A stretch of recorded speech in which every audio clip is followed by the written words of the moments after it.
I would like to re-elaborate two ideas that have already been said here today.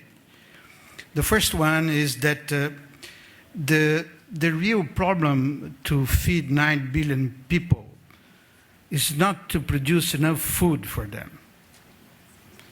We do already produce enough food to feed 12 billion people in the world, and we waste 30% to 40%.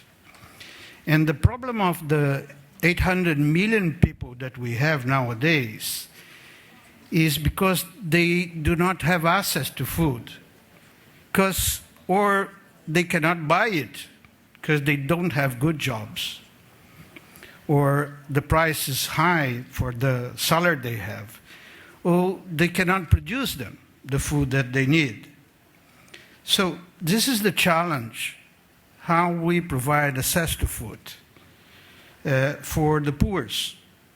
And we have many programs that have succeeded in many countries that have that did it. And basically, this is achieved by empowering the poor, give them more a big share of the healthy that we produce in the countries, tackling inequality, and so on. And this is basically a political issue that only happens when, in a democracy, we can empower the poor. So it's not easy, and it's basically a political problem. It's not a technical problem. If you have any problem technical, leave to FAO, will solve it. We have enough technology to address the main challenge that we can see nowadays. So don't be worried, we can produce enough food.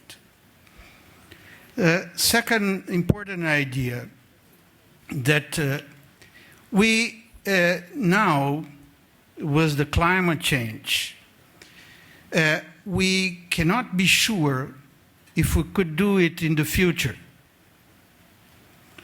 Climate change brings what we call in economy uncertainty. In the pure economic Keynesian sense, we don't know exactly what will happen. In 50 years more, or 2 degrees of temperature more, we simply don't know what happened. We don't know what happened with the salinity on the oceans if we continue to pollute the oceans, treating the oceans of waste pool. We do not know. This is what is about the climate change impact in the future. So all scientific knowledge that we can afford will be needed. And that counts from agroecology proposals to GMOs. We cannot throw them in this moment because we simply don't know what we will need to address in the future. And this needs to be not a passionate discussion. This needs to be a very scientific-based approach, and we be able to separate what's good, what's not good for the human being, for the environment, and so on. Let me finish with the third idea. Always when we talk about food, we look for the production side, what we are able to produce. Our problem is not on the production side in this moment, and probably will be not in the near future. What is happening is that we are shifting a diet that is basically cereal-based to a diet that will be, in the near future, protein-based. This is more healthy. We'll eat more meat, we'll eat more fish, but this will put in additional pressure over natural resource that is unsustainable. If we don't address also the consumption side, when we look for sustainable paths for the future, will not succeed to face climate change. And this is not only about food waste and loss. This is about to change diets, change habits, and this is not easy.